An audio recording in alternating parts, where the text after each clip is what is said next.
తండ్రి అయిన దేవునికి మహిమ కలుగునుగాక. ప్రభును ప్రియరక్షకుడైన యేసుక్రీస్తు నామంలో సహోదరి సహోదరులందరికీ హృదయపూర్వకమైన వందనాలండి. చిన్న ప్రార్థన చేసుకుని కార్యక్రమం ప్రారంభించుకుందామండి. పరిశుద్ధుడైన ప్రియా పరలోకపు తండ్రి, మహోన్నతుడా, దయగలిగిన తండ్రి, గత కాలమంతా భయంకర దుర్దినాల్లో మీ కృపచేత కాపాడి మీ కుమారుడైన క్రీస్తు ప్రభును బట్టి నేటికిచ్చిన క్షేమాన్ని సంతోషను బట్టి మీకు వందనాలయ్యా. ఈ సమయంలో మా తండ్రి నాయన, మీరు ఉచితముగా అనుగ్రహించిన ప్రతి నూతన దినాన్ని ఎలా ప్రారంభిస్తున్నాము అనే అంశాన్ని బట్టి కొద్ది నిమిషాలు నేను మాట్లాడటానికి ఇష్టపడుతున్న తండ్రి, మీ ఆత్మ సహాయం చేయండి. వినబోతున్న ప్రియులైన వారందరినీ ఆధ్యాత్మిక బలపరచండి, దీవించండి. యావత్ ఈ కార్యక్రమం మీ సన్నిధి మాతో వచ్చి నడిపించి మీరు మహిమ పొందమని యేసు నామమున ప్రార్థన అడిగి వేడుకుంటున్నాను మా తండ్రి, ఆమేన్.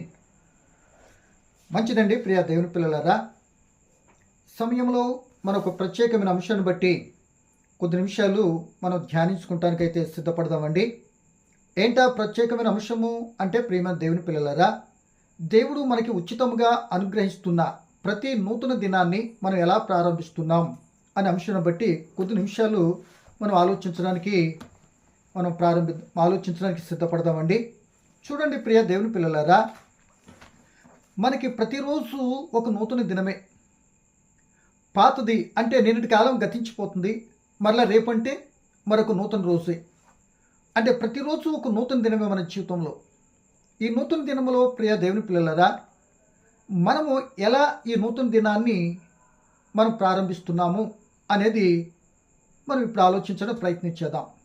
అంటే ఈ నూతన దినానికి కూడా ప్రారంభించటంలో ఒక క్రమం ఉందా?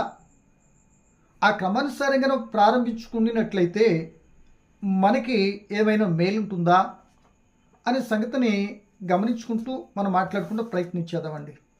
అంటే ఒక దినాన్ని కానీ మనం ఆలోచన చేసినట్లయితే ఆ దినములో ఉదయకాలం ఉంటుంది, వేకువజాము ఉంటుంది, మధ్యాహ్నం ఉంటుంది, రాత్రి ఉంటుంది, చీకటి కాల సమయం కూడా ఉంటుందండి.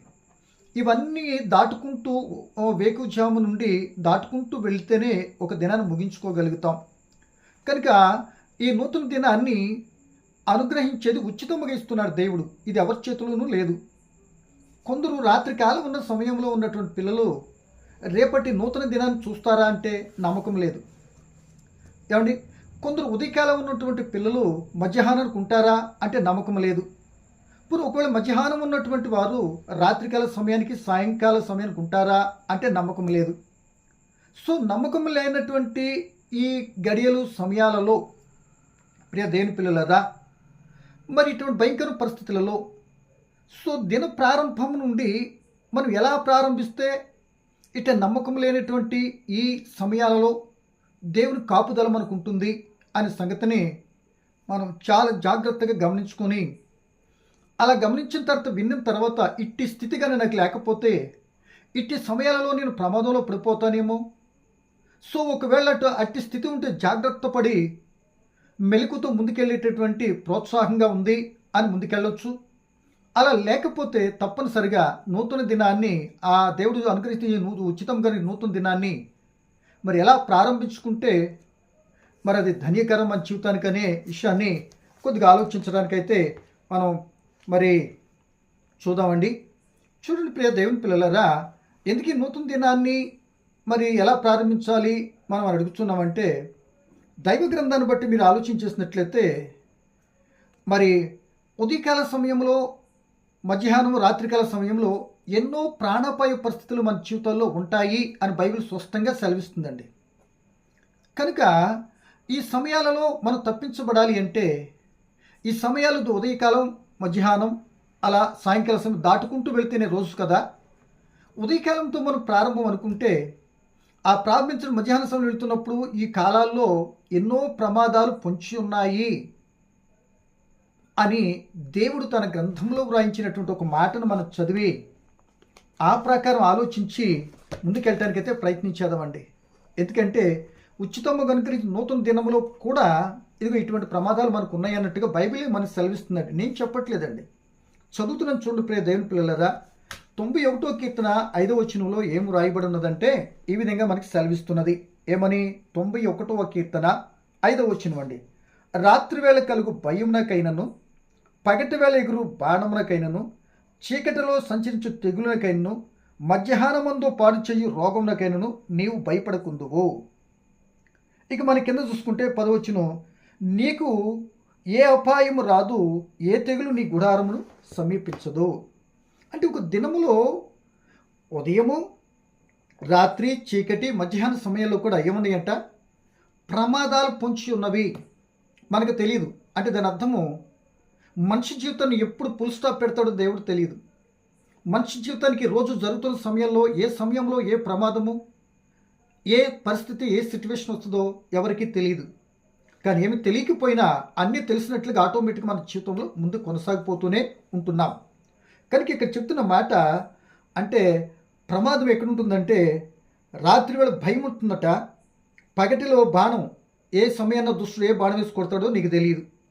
చీకటిలో సంచరించే తెగులు అండ్ మధ్యాహ్నం ముందు పాడు చేశాడు. ఈ పరిస్థితుల్లో దిన ప్రారంభం నుండి ఇటువంటి సంఘటనల మధ్య మనం దినమంతా కూడా గడుపుతూ మరి క్షేమంగా వెళ్ళాలి అంటే తప్పనిసరిగా ప్రియ దేవుని పిల్లలారా ఆ యొక్క దినాన్ని ఎలా ప్రారంభిస్తే ఈ జరుగుతున్న ఈ మధ్యాహ్న రాత్రికాల సమయంలో అటువంటి ప్రమాదాలు ఉన్నటువంటి పరిస్థితుల్లో మనం తప్పించబడుతూ ముందుకు వెళ్ళగలుగుతాం అనే సంగతిని మనం ప్రస్ఫుటంగా ఆలోచించడం ప్రయత్నించేద్దాం.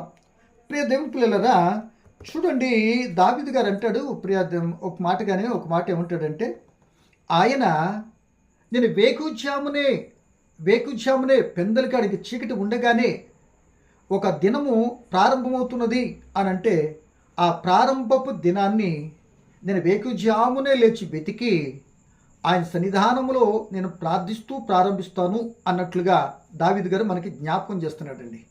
చూడండి ఆ మాట మనం చూడండి 63వ కీర్తన మనం చూసినట్లయితే ప్రియ దేవుని పిల్లలు పేజీ వెనక తిప్పండి. 63వ కీర్తన, దేవా నా దేవుడవు నీవే, వేకువని నిన్ను వెతికిదను, నీ బలమును నీ ప్రభావమును చూడవలనని పరిశుద్ధాలయమందు నేను ఎంతో ఆశతో నీ తట్టు కనిపెట్టుకుని ఉన్నాను. అంటే ఏమంటాడంటే వేకువని నిన్ను వెతకాలి, నీ సన్నిధిలో మొరపెట్టుకోనాలి.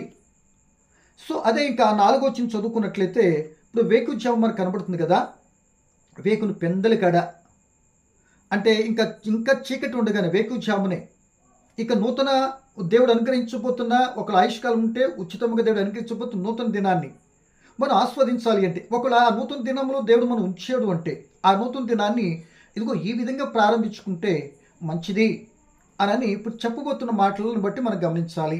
ఇదిగో వేకుజామునే ఆయన సన్నిధిని వెతకటానికి ఇష్టపడుతున్నటువంటి వాడు మహారాజు అయిన దావీదు గారు. ఆయన రాజ్య పరిపాలన ఉంటుంది, ఎంతో భారంతో కూడిన పనులు ఉంటాయి, ఆయన కుటుంబ భారం ఉంటుంది, ఎన్నో ఆ యొక్క రాచరికాన్ని అంతా కూడా మరి చక్కగా పరిపాలించేటటువంటి విధానం కలిగినటువంటి ఆ రాజుగారు కూడా ఈ పనులు బట్టి ఆయన సన్నిధిని మర్చిపోకుండా దేవుడు మనకు అనుగ్రహించిన నూతన దినాన్ని ఆయన వేకుజామునే సన్నిధితులతో ప్రారంభిస్తే, ప్రార్థనతో మనం ప్రారంభిస్తే మిగతా నా పరిపాలన నా కార్యక్రమాలన్నింటిలో కూడా ఆయన కాపుదల ఉంటుంది. మధ్యాహ్నం ముందు పాడు చేసే తెగులు కానీ మరొకటి నా జీవితం మీద రాకుండా ఉండాలి అంటే ఇప్పుడు ఏం చేయాలి? వేకువనే నూతన దినంగా దేవుడు అనుగ్రహిస్తున్న మన బ్రతుక్కి ప్రతిరోజు ఒక నూతన రోజు మన జీవితానికి ఏమండి ఆ నూతన దినాన్ని వేకుజాముని ప్రార్థనతో ప్రారంభించినట్లుగా ఒక మాట చూస్తున్నాం. వేకుజాము సరే 4వ వచనంలో కూడా చూస్తే దావీదు గారు ఏమంటున్నారు? నా మంచం మీద నేను జ్ఞాపకం చేసుకుని రాత్రి జాముల యందు నిన్ను ధ్యానించినప్పుడు కృప మీద నాకు దొరికినట్లుగా నా ప్రాణం తృప్తి పొందుతున్నది. పగలంతా కూడా నేను కాపాడబడ్డాను, కేవలము నువ్వు కాపాడిన తీరును వేకుజాముని ప్రార్థించాను. రాత్రికాల సమయం వచ్చేంత వరకు కూడా ఆ ప్రార్థనలు అయితే నేను వెతికేటటువంటి ఆ కాపుదల నా జీవితాన్ని మంచం మీద పడుకునే టైం వచ్చేటప్పుడు నేను ధ్యానించుకుంటుంటే క్రొవ్వు మెదడు దొరికినట్లుగా నాకెంతో తృప్తి కలుగుతున్నది. అంటే నాకు కలిగిన వనరులైనటువంటి పరిపాలన, నన్ను కాపాడుతున్న సెక్యూరిటీ ఇదేమీ కాదు, కేవలం నీ కృప ద్వారా మాత్రమే రాత్రికాల సమయంలో నాకు నేను మంచి పడుకునేటప్పుడు నిద్రించినప్పుడు నేను ధ్యానిస్తే క్రొవ్వు మీద దొరికినట్లుగా అని ఆ రాత్రి సమయాన్ని గురించి దేవుడికి మొరపెట్టుకుంటున్నాడంటే అంటే రాత్రి వచ్చిందంటే దేవుడు పగలంతా కూడా ఆ వ్యక్తిని ఆ రాజుగారిని కాపాడాడు. మరొక మాటగా చూస్తే ప్రియమైన దేవుని పిల్లలారా ఇదే 55వ కీర్తనలో మనం చూస్తే ఇంకో చక్కటి మాట మాట్లాడతాడండి దావీదు గారు. ఇది ఇక్కడే మనం చూసినట్లయితే 55వ కీర్తనలో ఒక చక్కటి మాట మాట్లాడతాడు. ఏమని 17వ వచనంలో ఏమంటాడు చూడండి. సాయంకాలమున ఉదయమున మధ్యాహ్నమున నేను ధ్యానించుచు మొర్రపెట్టుకుందును, ఆయన నా ప్రార్థన ఆలకించును అంటున్నాడు. ఈయన ఎప్పుడు మొరపెట్టుకున్నాడట? ఏంటంటే సాయంకాలమున, ఉదయకాలమున, మధ్యాహ్నమున, వేకుజామున, రాత్రికాల సమయాన్న నేనేం చేశాను అంటే, వేకుజామున ఉంటే ఉదయం వచ్చినప్పుడు కాపాడేవని దేవానికి వందనాలు, ఉదయం దాటిపోయిందంటే మధ్యాహ్నం వస్తుంది కనుక మధ్యాహ్నం కాపాడేందుకు నీకు వందనాలు, కాపాడే కృతజ్ఞత స్తోత్రాలు, మధ్యాహ్నం రాత్రి మరి సాయంకాల సమయం కాపాడమంటే నీకు వందనాలు, ఇక రాత్రికాల సమయం కాపాడే కనుక ఈ పగటి కాలం అంతా కూడా రాత్రికాల సమయంతో కూడా నీవు కాపాడినందుకు నీకు వందనాలు అని ఆ గడిచిన దానికి కృతజ్ఞత, ఉన్నదానికి ఉంచావు గనుక నీకు వందనాలు, జరగబోయేటటువంటి పరిస్థితి ఏ ప్రమాదం మధ్యాహ్న సమయంలో లేకపోతే వేకుజామున అయిపోతే ఉదయకాల సమయంలో ఏ ప్రమాదం ఉందో తెలియదు, ఉదయం జరుగుతుందంటే మధ్యాహ్నానికి వచ్చేటప్పటికి ఏ యొక్క పరిస్థితి వాటిల్లుద్దో మనకు తెలియదు, ఏ క్షణాన్నైనా ఏ ప్రమాదమైనా ఏదైనా ఏ సంఘటన అయినా మన జీవితానికి రావచ్చు, లేకపోతే మన ప్రాణమే పోవచ్చు. ఇటు ప్రమాద స్థితిని ఎదుర్కొనవచ్చు, ఏ అలతోకుండా పరిస్థితి అయినా రావచ్చు, తెలియదు. కానీ ఇట్టటి జరగకుండా ఉండవు. ఈ సమయాల్లోనే అందరికీ ఏ కష్టమో నష్టమో కలిగి ఈ సమయంలో జరుగుద్ది తప్ప ఇంకా కొత్త సమయం లేదు. ఆయన పిక్ చేసిన దేవుడు ఫిక్స్డ్ చేసిన సమయం ఆ సమయంలోనే జరుగుతూ ఉంటాయి. కనుక ఈ సమయాల్లో దావీదు గారు ఏం చేస్తున్నాడు? దేవునికి ఏం చేస్తున్నాడు? మొర్ర పెడుతూ ఉన్నాడు. మధ్యాహ్నం నా ప్రార్థన ఆలకించేందుకు వందనాలు అని చెప్తున్నాడు. కనుక ప్రియమ దేవుని పిల్లలారా, దావీదు గారిని బట్టి మనం నేర్చుకోవాల్సిన మాట ఏంటంటే, మనం ఆలోచించినట్లయితే దినమునకు 3 సార్లు ప్రార్థన చేసేటట. మనమైతే 3 సార్లు తినేటట్టు ఉంటాం, కానీ 3 సార్లు ప్రార్థన చేసేటట అవసరం మరి ఆ అనుభవం చాలామందికి లేదండి. ఒక దానియేలు గారు అయితే 3 సార్లు చేశాడు, మరొక భక్తుడైతే 7 పర్యాలు చేశాడని కీర్తన గ్రంథాల్లో దానియేలు పుస్తకంలో దానియేలు గురించి మనం చూస్తూ ఉంటాం. నేను అటువైపు ఎవరిని ఇప్పుడు టచ్ చేయను, కానీ ఈ సమయాన్ని బట్టి ఏం చేశాడంటే దావీదు గారు ఈ పగటికాల సమయంలో రాత్రికాల వెలుగు ప్రాణము చీకటిలో సంచరి తెగులు అనేటటువంటి విధానం మనకి రావచ్చు కనుక దేవుడు అనుగ్రహించి నూతన దినాల్లో ఇటువంటి సంఘటనలు జరిగేటటువంటి ప్రమాదం ఉన్నది అని దేవుడు మనకి వ్రాయించి ఆ పరిస్థితి తప్పించబడాలి అంటే నీకు దేవుడు అనుగ్రహించి నూతన దినాన్ని ఎప్పుడైనా ప్రార్థనతో ప్రారంభించి మధ్యాహ్నం కాపాడినప్పుడు పగలంతా కాపాడే వందనాలు తండ్రి, కృతజ్ఞతలయ్యా. నా తోటి సహోదరులు ఉదయకాలంలో ఉంటున్న వ్యక్తులు మధ్యాహ్న సమయంలో కనబడట్లేదు, మాట్లాడట్లేదు. ఇంకా మధ్యాహ్నంలో వ్యక్తి రాత్రికాల సమయం ఎంత పిలిచినా పలకట్లేదు. మధ్యాహ్నం సాయంకాలం ఉన్న వ్యక్తికి రాత్రికి ఏమవుతుందో తెలియట్లేదు. రాత్రికాలం ఉన్నటువంటి వ్యక్తి ఉదయకాల సమయానికి ఎంత లేపినా లేవట్లేదు. ఇటువంటి సంఘటనలు జరిగిపోతూ ఉన్నాయి. కానీ ఇటువంటి పరిస్థితుల్లో ఆయన చిత్తానుసారంగా మనం క్షేమకరంగా మన జీవితం ఉండాలి అంటే దేవుడు అనుగ్రహించిన ఉచితంగా అనుగ్రహించిన ఈ నూతన దినాన్ని, ప్రతి నూతన దినాన్ని ప్రార్థనతో ప్రారంభించేటటువంటి ఉంటే ఆ ప్రార్థన మనకేం చేస్తుంది? తోడై ఉంటుంది అని కీర్తనకారుడు మనకు జ్ఞాపకం చేస్తున్నాడు. ప్రార్థన చేస్తుంది, తోడై ఉంటుంది. నీకు తల్లిదండ్రులు తోడు కొంతకాలమే, భర్త భార్య తోడు కొంతకాలమే, నీ స్నేహితులు అనుకున్న తోడు కొంతకాలమే. ఏ తోడు అయినా దేవుడు ఇచ్చినటువంటి తోడే. కానీ ఈ తోడులన్నీ కూడా ఏదో ఒక రోజు నీకు తెలియకుండానే తెగిపోతాయి. నీకు తెలియకుండానే లేదా ఒక్కొక్కసారి అవి నువ్వు కలుపుకుంటూ ఉంటావు. అర్థమైందండి? కనుక ఏవి స్థిరం కాదు. కానీ ఇక్కడ అంటున్నాడు ప్రార్థన తోడుంటుంది. అసలు తెలుసా నీకు? నువ్వు ఉదయకాల సమయంలో చేస్తున్న ప్రార్థన నీకు తోడుంటుంది. పాటికాలం మధ్యాహ్నం గజుతున్నటువంటి భయంకర పరిస్థితుల్లో ఏ నష్టం వాటిల్లకుండా, ఏ ప్రమాదం, ఏ అపాయం రాకుండా కాపాడాలి అంటే ప్రార్థనాపూర్వకంగా నువ్వేం చేయాలి తెలుసా? నీ జీవితాన్ని ప్రారంభించేటువంటి వ్యక్తిగా ఉన్నావా లేదా? ఉంటే ధన్యుడివి. అది బ్రేక్ చేయకుండా ముందుకు కొనసాగించు. అటువంటి స్థితిగానే నీకు లేకపోతే ఇప్పుడైనా సరే దేవుని యొక్క దాసుని యొక్క సహోదరుడు యొక్క మాటలు విని ఎందుకు ఉదయకాల సమయం ప్రార్థన, మధ్యాహ్న సమయం ప్రార్థన, సాయంకాల సమయంలో కాపాడే ప్రార్థన, రాత్రి మళ్ళీ వేకుజామున లేచి ప్రార్థించేటటువంటి వ్యక్తిగా మన జీవితం కానీ లేకపోతే ఒక క్రైస్తవ జీవితం అంటేనే ప్రియ దేవుని పిల్లలరా ప్రార్థనా జీవితంతో ముందుకు కొనసాగాలి. ఒక క్రైస్తవుడు అనగానే ఒక వ్యక్తి ప్రార్థించకపోతే అసలు క్రైస్తవుడే కాదు. ప్రార్థించని వాడు అసలు క్రైస్తవుడే కాడు. ప్రార్థించిన వాడు దేవుని చిత్తాన్ని గ్రహించి ముందుకెళ్ళేటటువంటి మరి బలవంతుడిగా ఎదగటానికి అవకాశం ఉంటుంది. ఇక్కడ ప్రార్థన తోడుంటుంది అన్నాం కదా, ఆ మాట చదువుతున్నాం చూడండి. 42వ కీర్తన 8వ వచనం నేను చదువుతున్నానండి. 42వ కీర్తన 8వ వచనం. అయినను పగటి వేళ యెహోవా తన కృప కలుగును ఆజ్ఞాపించును, రాత్రి వేళ ఆయనను గూర్చిన కీర్తనయు, నా జీవదాత అయిన దేవుని గూర్చిన ప్రార్థనయు నాకు తోడుగా ఉండును. ప్రార్థన చేస్తుంది, తోడు ఉంటుంది. కొంత జేబు నిండా డబ్బులు ఉన్నాయి అనుకో పర్వాలేదు అన్నట్టుగా అనుకుంటాడు. చిన్న బిడ్డలు తల్లిదండ్రులు తోడుంటే ధైర్యం. ఏమండి మాట అర్థమవుతుందండి? భర్తకు భార్యతో తోడుంటే, ఒకరికొకరు తోడుంటే ధైర్యం. కానీ ఈ తోడులన్నీ మరొకసారి చెప్తున్న ఈ మాట, ఈ తోడులన్నీ కూడా దేవుడే ఇస్తాడు. నీకు తెలియకొని ఈ తోడులను తెంపేస్తాడు. భర్తను ఎప్పుడు తీసేస్తాడో తెలియదు. పగటికల సమయంలో తీస్తాడో, రాత్రి తీస్తాడో. ఈ నూతన దినము కదా, ఈ రోజు నా జీవితంలో బ్యాడ్ డేగా, ఈ కొత్త రోజు ఇటువంటి ప్రమాదం జరుగుద్దా? కొందరు ఈ నూతన దినంలో ఈ రోజు మంచిది కాదు, మాకు జరిగింది ఇలాగా, మాకు జరిగింది అలాగా అని అంటూ వాపోతూ ఉంటారు. ముందే చెప్తున్నాడు దేవుడు, పగటికాల సమయంలో జరుగుద్దో, రాత్రికాల సమయం జరుగుద్దో, ఏ టైంలో జరుగుద్దో తెలియదు, మొత్తం జరుగుతాయి. ప్రతి సమయం ఆటలో తప్పించబడాలంటే ప్రార్థన తోడుంటుంది కనుక ఉదయకాలం లేవగానే ప్రార్థనతో ప్రారంభించేటటువంటి ఆ నూతన రోజును ప్రారంభిస్తే ఆ దినమంతా కూడా నువ్వు చేసిన ప్రార్థన నీకు తోడుంటుంది, నీ బిడ్డలకు తోడుంటుంది. అంత మాత్రమే కాదు, నీ సంఘ కాపరిగా ఉంటున్నారే దైవజనులు, వారు చేసే ప్రార్థన కూడా మీకు తోడు ఉండబట్టి మీరు కాపాడబడుతున్నారు. వారికి బాధ్యత ఉంది, వారు మీ కొరకు ప్రార్థిస్తున్నారు. అయ్యా వాళ్ళు పనులకి వెళ్తున్నారు, ఇంకో రకంకి వెళ్తున్నారు, వారు కాపాడండి, రక్షణలు ఎదిగేటట్టుగా, ఆధ్యాత్మిక బలపడినట్లుగా ప్రతి పరిస్థితిలో నీ కృప చూపండి అని అంటూ దైవజనులు కూడా సంఘ బిడ్డల కొరకు కూడా ప్రార్థిస్తారనే సంగతిని మర్చిపోకండి. ఆ ప్రార్థన ఈ రోజున అనేక మందికి తోడుంటుంది అని కూడా గ్రహించాలని ప్రేమతో ఈ మాట మీకు జ్ఞాపకం చేస్తున్నాను. కనుక అందుకే ప్రార్థన తోడుంటుంది.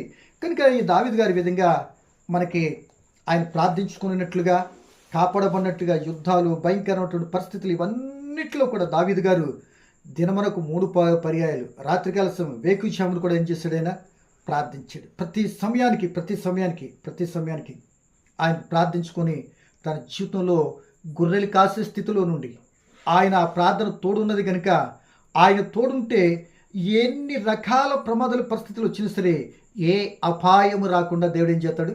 కాపాడుతాడు. ఏ అపాయం మన గృహాన్ని, మన పరిస్థితులను సమీపింపకుండా దేవుడు మనల్ని ఆ ప్రార్థన తోడు ఏది జరగకుండా కాపాడుతుంది కనుక వేకుజామునే లేచినప్పుడు ఏం చేయాలి? ప్రార్థనతో స్టార్ట్ చేసుకోవాలి. అలాగే దావీదు కుమారుడిగా యేసు ప్రభు లోకానికి వచ్చినటువంటి క్రీస్తు ప్రభుని కూడా మనం ఆలోచన చేసినట్లయితే, నేను క్లుప్తం కొద్ది మాటలు ముగించేస్తాను, 1-2 మాటలు చెప్పి. ఆయన కూడా ప్రదేని బిడ్డలారా, ఈ లోకానికి యేసు ప్రభువారు మానవాకారుడుగా మరి వచ్చిన తర్వాత కూడా ఆయన కూడా ఈ విషయము ఆ ముందు 91 కీర్తన చెప్పబడిన మాట అంతా కూడా క్రీస్తు ప్రభుని గురించి చెప్పబడింది. దావీదు గారు కూడా పితరులైనటువంటి మరి ఆధ్యాత్మికంగా మరి ఉన్నటువంటి దావీదు కుమారుడిగా క్రీస్తు వచ్చినట్టు ఆ దావీదు గారు కూడా తనను అనుసరించారు. ఆయనను మరి రాజరికానికం ద్వారా ఆయన వచ్చినట్టు క్రీస్తు ప్రభు కూడా ఈ సిద్ధాంతాన్ని, ఈ క్రమాన్ని పాటించినట్లుగా మరి కనబడుతుంది. చూడండి, మరి ఆయన ఏం చేస్తాడంటే, మార్కు రాసిన సువార్త మీరు 1వ అధ్యాయం చూస్తూ 35 చూస్తే ఏం చేస్తాడు తెలుసా? ఆయన పెందలికాడని లేచి ప్రార్థించాడట. మరలా చెప్పనా ఈ మాట? ఎందుకంటే ప్రార్థించని క్రైస్తవుడు అసలు క్రైస్తవుడే కాదు. అండ్ అసలు ప్రార్థించలేదనుకోండి ఒక క్రైస్తవుడు, అసలు ఆడు క్రైస్తవుడు కూడా అంటానికి కూడా ఛాన్స్ లేదనమాట. ఎందుకు? క్రీస్తు ఏ విధంగా ప్రార్థించారు? ఒక నూతన దినాన్ని ప్రారంభిస్తున్నప్పుడు ఆ నూతన దిన ప్రార్థనతోనే ప్రారంభించాడు కనుక ప్రతి పనులు కూడా యేసుప్రభు విజయాన్ని మరి పొందినట్లుగా మనకు కనబడుతుంది. చూడండి, మార్కు రాసిన సువార్త 1వ అధ్యాయం 35 వచనాన్ని చదువుతున్నానండి. ఆయన పెందలకాడని లేచి ఇంకను చాలా చీకటి ఉండగానే బయలుదేరి అరణ్యంలోకి వెళ్ళి అక్కడ ప్రార్థన చేయుచుండెను. ఏంటంటే పెందలకాడ లేచిపెట్టట. ఇంక మీరు చూస్తున్నాడు ప్రియ దేవుని పిల్లలారా, ఆయన సాయంకాలం అంతా కూడా ప్రార్థనలో గడిపాడట. మీరు చూస్తున్న మత్తయి రాసిన సువార్త 12వ అధ్యాయం మీరు చూస్తే 14వ అధ్యాయం 23వ వచనంలో చూస్తే అక్కడ ఏమంటాడంటే 14వ అధ్యాయం 23వ వచనంలో ఇక్కడ వచ్చి అక్కడ మాట మనకు కనపడుతుందండి. ఏమని? మత్తయి రాసిన సువార్త మరి 14వ అధ్యాయము 23వ వచనాన్ని నేను చదువుతున్నాను, చూడండి ఒకసారి.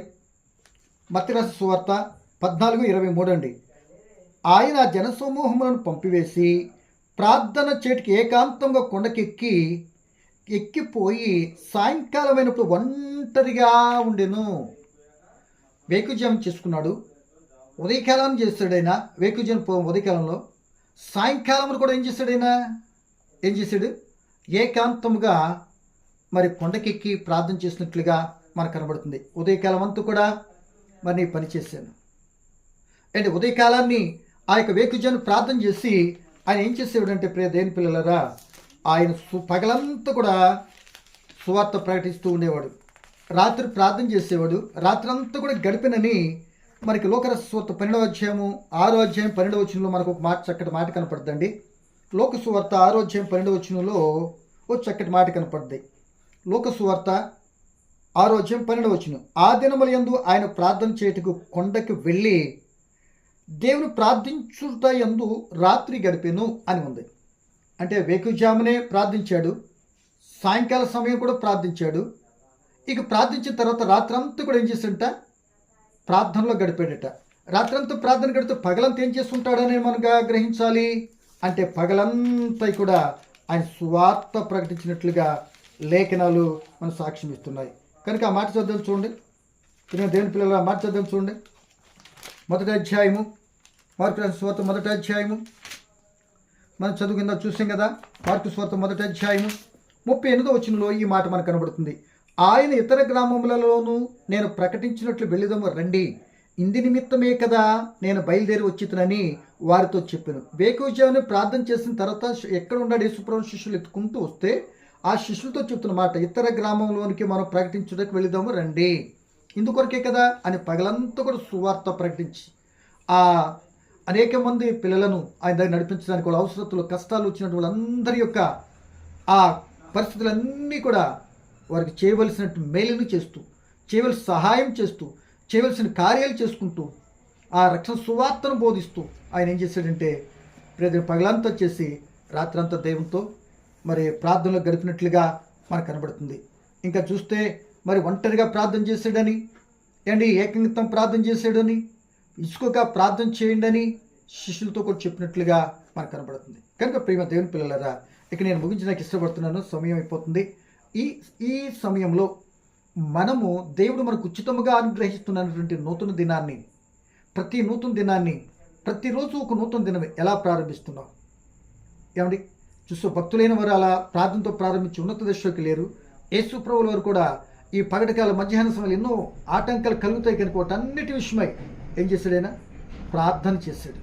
మరి నీవు నేను ఒక క్రైస్తవుడిగా ఉంటున్నట్టు నీవు నేను ఈరోజు మనకు ప్రార్థన జీవితం ఉందా? ఏమండి ప్రార్థించే ప్రతిరోజు ఒక క్రమమైన జీవితం, ప్రార్థన జీవితం మనకు ఉందా? లేదా ప్రతిరోజు ఉదయకాల సమయానికి ఈ షెడ్యూల్ కరెక్ట్గా అమలు జరుగుతుందా? అంటే అనేక మంది క్రైస్తవ జీవితంలో ప్రశ్నార్థకం ఈరోజు ఒక పూట ప్రతిరోజు అంటే ఎందుకు మాట అంటే 2 రోజులు చేస్తే ఒక రోజు మర్చిపోతుంటాం, ఒకరు మధ్యాహ్నం చేస్తే సాయంకాలం మర్చిపోతాం, సాయంత్రం చేస్తే రాత్రికి తనుపట్టి నిద్రపోతారు కొందరు, అలసిపోయి పనులు చేసి వచ్చి. కాదనట్లే నేను, కానీ మనకి మెలకుని ఆ కాపాడిన దేవుని మర్చిపోతున్నావంటే కృతజ్ఞుడివే కానీ కృతజ్ఞత కలిగిన వ్యక్తిగా ఉండలేవనే సంగతిని గమనించుకుంటూ మన ప్రార్థన జీవితం అంటే దేవునితో మాట్లాడే తత్వం, దేవునితో నీ యొక్క విధానాన్ని రాగానే నేను దేవుని దగ్గరికి వెళ్ళి ప్రార్థన చేయటం అంటే నీ ఇష్టం వచ్చినట్టు ఏదో చెప్పేయటం కాదు, ఎవరినెవరినో అర్హత లేని వాళ్ళందరూ కాపాడే దేవించే ఇచ్చేసేయి అని అంటము కాదు, విస్తారమైన మాటలతో నువ్వేమేవో చెప్పేయటం అంతకంటే కాదు, సూటిగా తేటగా ఉదయము రాత్రంతా కాపాడు నీ కొందనాలు తండ్రి, నాకు నూతన దినాన్ని ఇచ్చి నూతన దినాంతకు ఏ పరిస్థితి ఏ ప్రమాదం పొంచిందో నాకైతే తెలియదు, నీ రెక్కల నీళ్ళు భద్రపరచు తండ్రి, నీకు ఇష్టకరం జీవితం జీవించడానికి నేర్పించు నాయన అని అంటూ మరి అలా ప్రార్థన చేస్తూ మరలా మధ్యాహ్నం వస్తే ఎంతవరకు ఉదయం కాపాడి కృతజ్ఞతలు తండ్రిని నువ్వు దేవుని దగ్గరికి వెళ్ళేటప్పటికే కృతజ్ఞత వచ్చినవు నీ నోటంట రావాలి. అంతేగాని దేవుడా నాకు అది కావాలి ఇది కావాలి, నువ్వేదో పెద్ద హీరో అన్నట్లుగా మనమేదో దేవునికి సుపీరియర్ అయినట్లుగా, దేవుడు మన సబార్డినేట్ అన్నట్లుగా ఏదో ఆర్డర్ పాస్ చేస్తే కిరాణా కొట్లు లిస్ట్ ఇచ్చినట్టు ఇచ్చేస్తే మన చల్లదండి. ఆయన దగ్గరికి వెళ్తున్నామంటే నువ్వు క్షేమంగా ఆ సమయానికి నేను కాపాడబట్టే దేవుని దగ్గరికి వచ్చి, లేదా ఆ సమయంలో కలిగిన గాయాన్ని బట్టి నెమ్మది ఇవ్వగలడా కనుక ఆ గాయంలో చనిపోకుండా నేను ఉంచాడు కనుక నీ కొందనాలు ప్రభా, ఈ గాయం నుండి స్వస్థపరచు, నా తోటోళ్ళు పక్కన చనిపోయి నన్ను ఉంచావు దెబ్బతోనన్నా, ఈ దెబ్బను బట్టి నీ కొరకు బ్రతను నేర్పించు అని కృతజ్ఞత భావంతో చేసే కృప, అటువంటి ఆలోచన ప్రార్థనపూర్వకం మరి ప్రతి నూతన దినాన్ని ప్రార్థనతో ప్రారంభిస్తే ప్రార్థన దేవుని తోడుంటుంది. మీ దైవజనులు మీ కొరకు ప్రార్థన చేస్తున్నారు, నువ్వు బిడ్డల కొరకు నువ్వు ప్రార్థన చేస్తున్న నీ బిడ్డలకి ప్రార్థన తోడు ఉంటుంది, నీ స్నేహితుల కొరకు లేదా రక్షణ లేని బిడ్డల కొరకు. ఈ విధంగా మనం చేసిన ప్రార్థన ఎప్పటికీ వృధా మాత్రము కాదు, ఎప్పటికీ వృధా మాత్రం కాదు. నువ్వు చనిపోయినా ఆ ప్రార్థన నీ బిడ్డలకు తోడు ఉంటుంది. ఒకళ్ళు ఈ లోకంలో దేవుని నువ్వు ఒకరి బిడ్డలకు ఆ పరిస్థితిని బట్టి దూరం అయిపోయినా నువ్వు చేసిన ప్రార్థన నీ బిడ్డలకు తోడు ఉంటుంది. ఓ జాన్యుస్లేని ఒక ఆయన అంటాడండి, ఆయన భయంకరమైన శరీర క్రియలతో రుగ్మాలతో మరి నలిగిపోయిన తర్వాత ఒకసారి ఆయన అంటాడు, ఒక చిన్న మాట చెప్తున్నాను, చాలా చెప్పాలి, ఒక్క మాట చెప్తున్నాను. ఆయన అంటాడు, నా తల్లి ప్రార్థన ద్వారానే ఇదిగో నేను ఆ ప్రార్థన ప్రవాహంలో కొట్టుకొని వచ్చి ఇదిగో ఆఫ్రికా ఖండానికి గొప్ప సేవకునిగా నిలబడినట్లుగా ఆయన సాక్ష్యం ఇస్తాడు. ప్రియ దేవుని బిడ్డ, నిజమే ఈరోజు నువ్వు కొద్దిపాటి క్షేమంగా ఉన్నావంటే నా తల్లిదండ్రులు ప్రార్థనేమో అని గుర్తించు. ఈరోజు నువ్వు మంచిగా బ్రతుకుతున్నావంటే వెనకాల దైవజీవం చేసిన ప్రార్థన ఉంటుందని సంగతి మర్చిపోకు. వాళ్ళు ఎప్పుడు తక్కువగా చిన్నతనంగా చూడకు. ఆయన ప్రభుని బట్టి మీ జ్ఞాపకం చేస్తూ మీరు అటువంటి ప్రార్థన యోధులుగా కావాలి అని, ప్రార్థనలో మరి మెలకు కలిగి ఉండాలి. ఏదో మత్తులో ఉన్నట్టు మాట్లాడుతూ ప్రార్థన కాదు. ఏది ఆ సమయ సందర్భాన్ని బట్టి, పరిస్థితిని బట్టి అలా దేవునికి స్పష్టంగా నీ అవసరతలు నేను కాపాడిన తీరు కృతజ్ఞత తెలియపరిచే బిడ్డగా ఉన్నటువంటి రోజున దేవుడు అన్నీ కూడా కలిగించి కృపిస్తాడు. ప్రార్థన యోధులుగా మరి కృప ఆత్మ తోడ్పడి దేవుని కోరుకుంటూ ఈ మాట ముగిస్తున్నా. పరమ తండ్రి నీ కొందనాలు. పలకబడే మాటలో పరమార్థం గమనించడానికి సహాయం చేయండి నాయన. మా ప్రతి దినాన్ని నూతన దినం ప్రార్థనతో ప్రారంభించే బిడలుగా ఉండటానికి, ప్రార్థన జీవితం కలిగి ఉండటానికి, ఎప్పుడు నీ సాహసంలో నీ సందులో సాగిపోయే కృప, అనేకుల కొరకు ప్రార్థించే తల్లులుగా యోధులుగా నన్ను మమ్మల్ని నుంచి మీరే మహిం పొందమని యేసు నామమున అడుగుచున్నాను తండ్రి. ఆమేన్. వందనాలండి.